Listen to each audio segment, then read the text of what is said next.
All right, we're going to crack open another bottle. It is going to be a cask strength burning chair. This is a store pick. Let's open this up, let it breathe a little bit. If they ever made it easy on me, I'd have a stroke. Maybe I'm just not that good at it. This looks like a glass cork. And wow, with a glass cork, you are going to get a painful pop.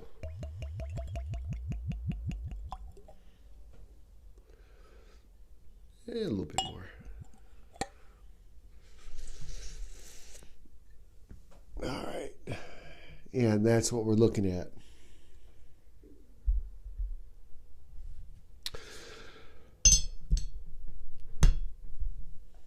So we're going to let this breathe a little bit.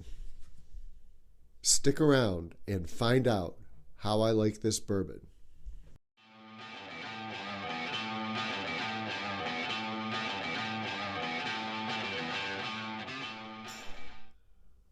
Okay, so I had trouble unwrapping it. I had the cork, glass cork, got a big screech. Smells nice as it's coming towards me here.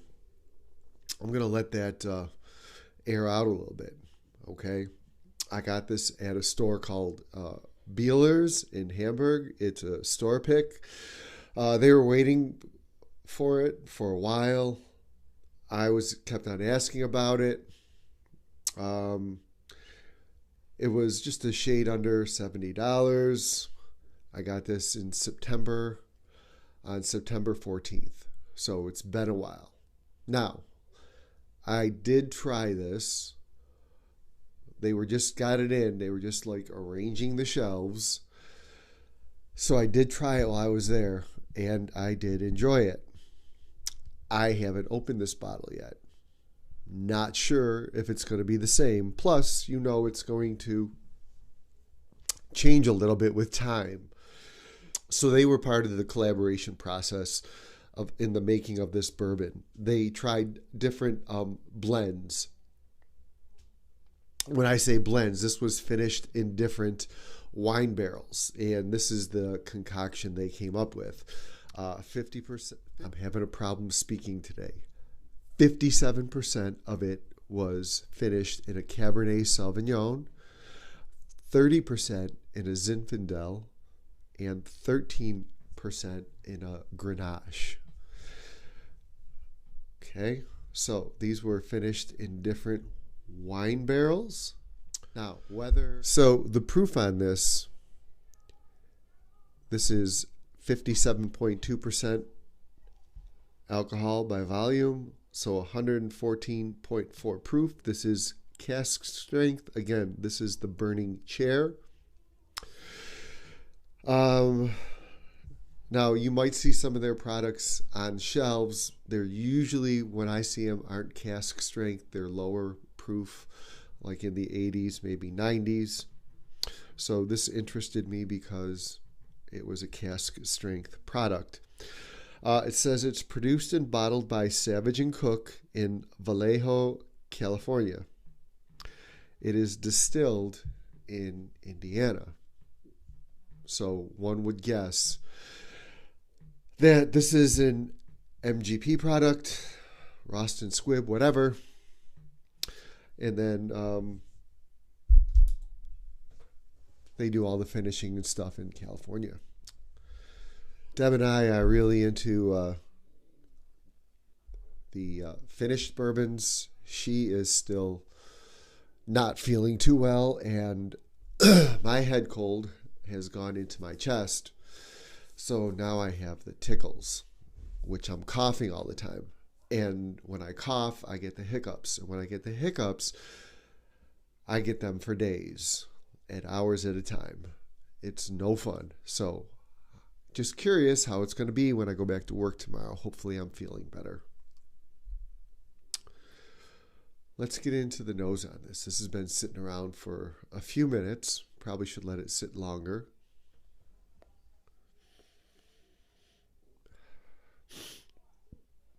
still a little bit congested.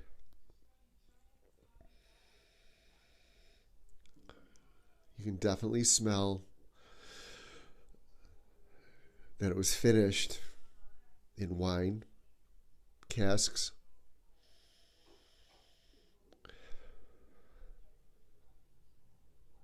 Now, if you're going to say what kind of wine casks, I couldn't tell you that. I mean, I just read them to you, but you know what I mean. Oh, but that smells nice. Okay, let's go in.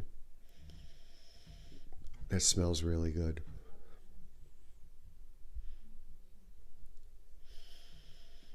It smells like kind of like grape Kool-Aid.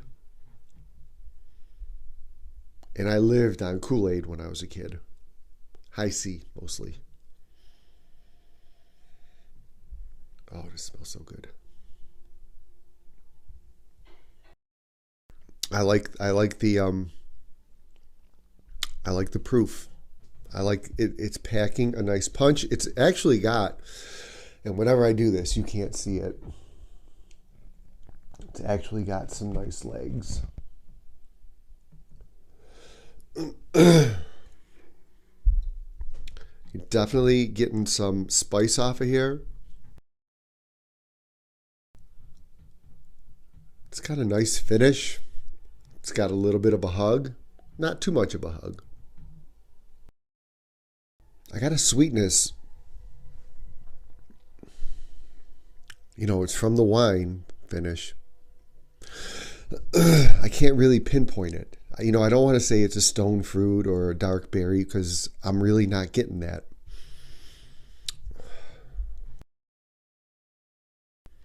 I almost want to say it tastes like a strawberry rhubarb pie without the tartness.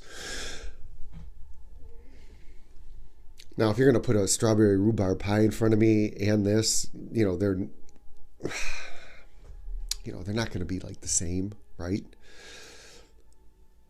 But I'm trying to pinpoint this. It's so difficult. It's so different.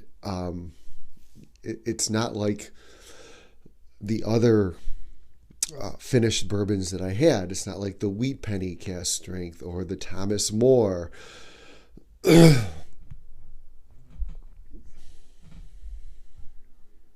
Not like the Crypt Keeper that tasted like prune.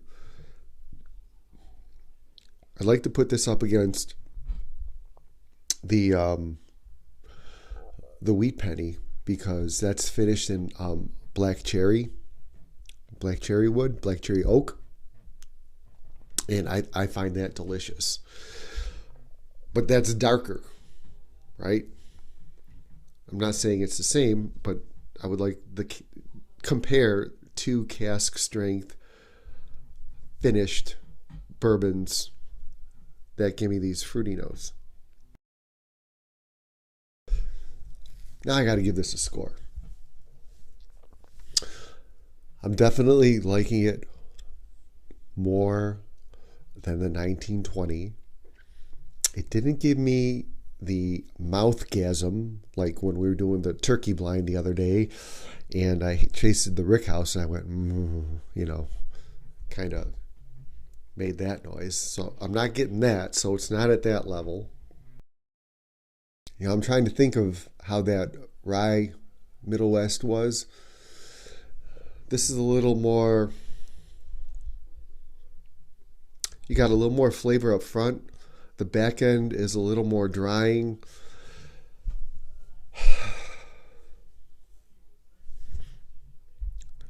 You definitely get a little spice on the back end. I might like the Middle West rye a little bit more. So I'm thinking this might be a 3.4. Could easily be a 3.5. But the finish is a little, now that I'm drinking it, it's a little bit drying. And the aftertaste is giving me like the Calumet 16, which we really didn't care for. Not as much though, but it's like a hint but I still really like this, especially the front of the palate. But the more I'm sipping it, the more it's drying me out. So I'm going to put this at a, now I'm thinking 3.3 or 3.4. So we're narrowing it down.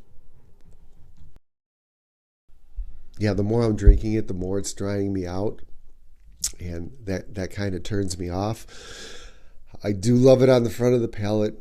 I'm going to give this a 3.3 based on the early sips. If I was just drinking the early sips, it would probably be a 3.5. But the more I drink it, the more it's drying me out. So I'm going to give it a 3.3. It'll be interesting to see how this evolves now that it's been open.